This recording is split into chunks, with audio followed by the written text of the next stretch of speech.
It's a peaceful evening and you are driving on the highway at 100 kilometers per hour. And then this happens.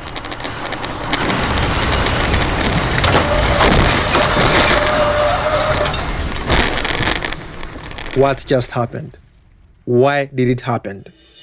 Join me on this video as you see how a simple yet unpredictable action ended this plane's life. My name is Jonathan and this is Minutes from Disaster. Stay tuned.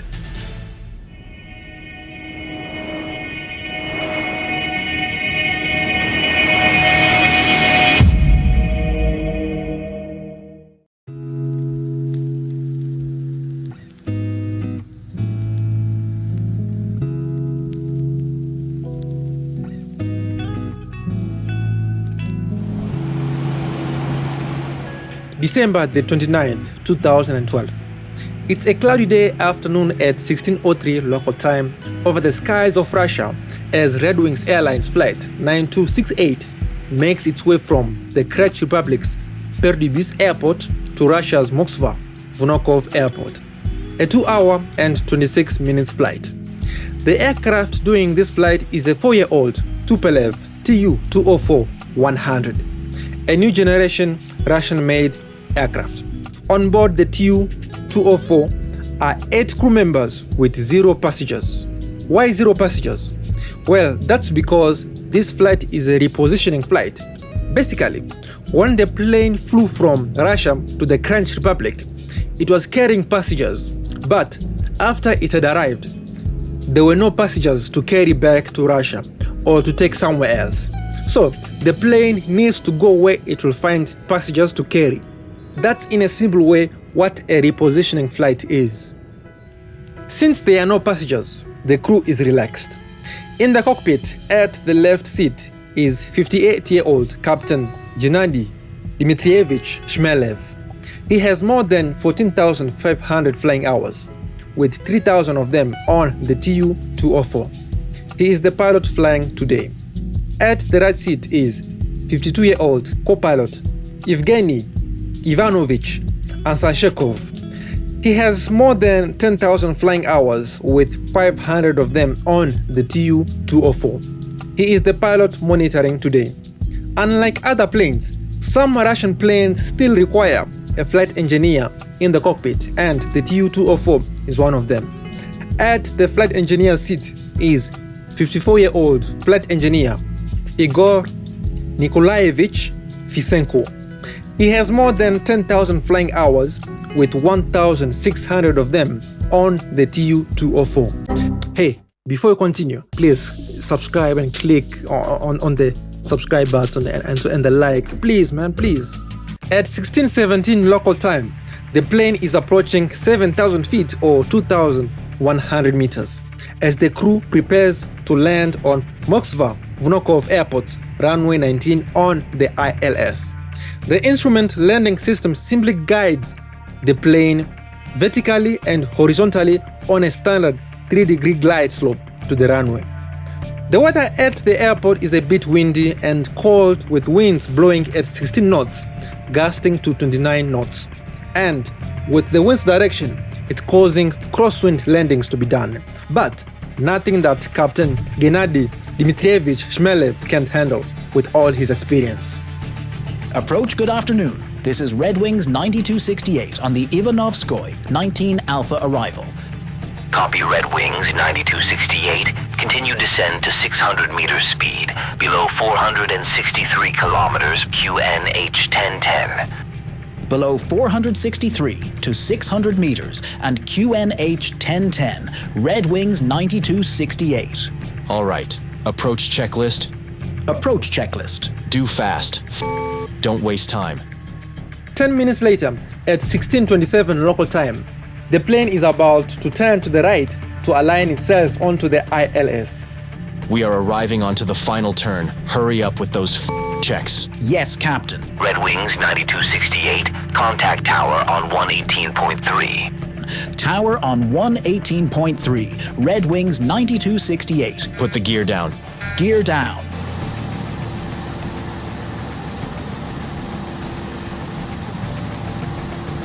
Tower, good afternoon. This is Red Wings 9268, intercepting the ILS for runway 19. Copy Red Wings. Descent to 430 meters. Report interception. Copy Red Wings. Tower Red Wings 9268. We are at 430 meters, intercepting ILS. Copy Red Wings. 9268. Speed 240. Speed is going up. Speed 250. You because I know it's going high. I can see it. It seems that the crew is having a hard time controlling their speed, but apart from that, everything is normal. At 16:29 local time, the plane intercepts the glide slope and is minutes from touchdown. Landing checklist. Flaps 37 slats 23. Landing gear down, lights on decision, height 60 meters, APU on VREF, 230 kilometers per hour. Landing checklist complete. Are we cleared to land? Well, ask him. Tower Red Wings 9268. Are we cleared to land? Cleared to land. Red Wings 9268. Copy Red Wings 9268. At 16:30 local time, with the landing checklist completed, the crew is cleared to land. Red Wings 9268 winds at 208 at 8 meters per second, gusting to 16 meters per second. Copy Red Wings 9268. Autopilot off. Runway in sight. The plane is now moments from touching down. The crew has entered a critical stage in every flight, which needs to be monitored and executed perfectly. 120 meters.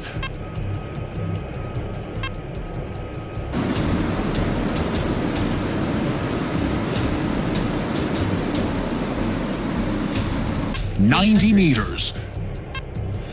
60 meters.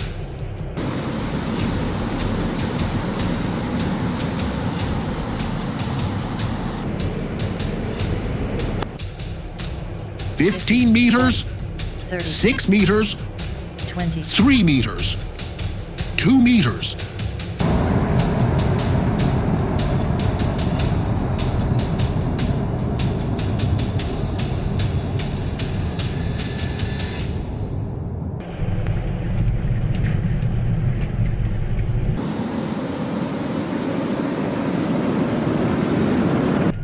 The reverses did not turn on. For some reason, the engine reversers are not deploying. The reverse has not yet turned on. Let's go. Go around. Bank angle. Turn on the reverse. Reverse. Shockingly, the speed is not decreasing. It is instead starting to increase a little, and the runway is getting shorter and shorter every second. Bank angle. Try the auto brake. Tried. With no speed decay, the aircraft is almost out of runway, and the crew doesn't know why. Bank angle. Turn it off. Turn of the engines. Turn off the engines. Turning it off. Oh no. In a desperate attempt to stop the plane, the captain orders the engineer to shut down the engines, but it's too late. Turn of the engines. Turn off the engines. Turning it off. Brace.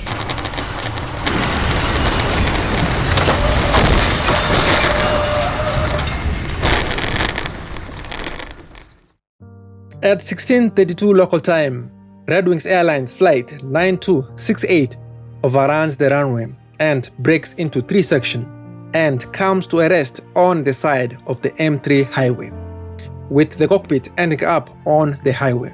Thankfully, just a small fire started, and with a quick firefighter response, it is dealt with quickly. Of the 8 crew members, 3 flight attendants survived, but everyone else died. An aviation photographer who goes by the name of Pavel Fetisov captured this stunning photo of the plane before it touched down, thinking that it is another routine landing, not knowing that this photo will become the plane's last in flight. Right now, we only know that the plane did not want to stop and overran the runway. So, what exactly happened? Let's find out. Hey there again, Yeah, so you know what's up, man. Come on, subscribe. Don't forget to subscribe. It will help out a lot. Subscribe, just hit the subscribe button and the like. Come on, just do it. The investigation of this crash was investigated by Russia's Interstate Aviation Committee and came to a conclusion that 3 factors made this crash unavoidable. 1. Pilot error. 2. The weather. And 3. The aircraft's braking system. Now, in order to understand how the aircraft's braking system, the weather, and pilot error made this crash happen, let's go back in time a bit and see how the event unfolded all the way to the point of hitting the M3 highway. Now, listening to the cockpit voice recorder, from the start of the descent all the way to touchdown, the atmosphere in the cockpit was a bit tense. This was visible when the co-pilot was programming the plane's flight management computer. Red Wings 9268, descend, flight level 180. Expect the Ivanovskoye 19 Alpha arrival. Flight level 180 on the Ivanovskoye 19 Alpha arrival. Red Wings 9268. Insert it. Captain. What? It's not getting in. You You can't even enter a simple arrival. What the is wrong with you? Just to do this and this and done. Was that hard? It was clear that the captain was the boss of the plane. It was not just the co-pilot that was getting the cold shoulder.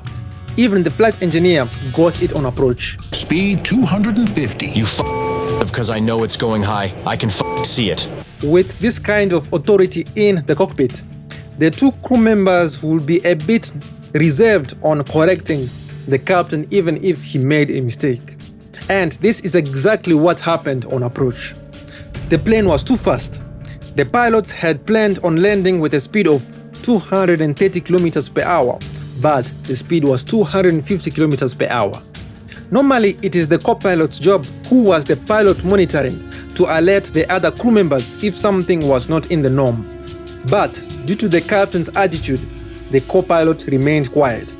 Looking at the captain's record, it showed us that he was known for landing with high speed.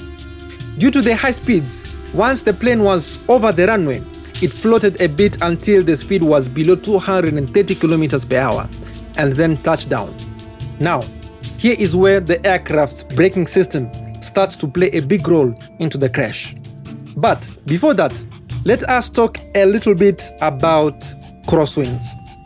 Crosswinds are basically winds that hit one side of the aircraft. It depends on the wind's direction and the runway's direction. When the wind hits one side of the aircraft, usually 2 effects happen. 1. The wing on the side at which the wind is blowing always has a tendency to go up. 2. Due to the huge vertical stabilizer, when the wind hits it, it makes the plane have a tendency to face into the direction from which the crosswind is coming from.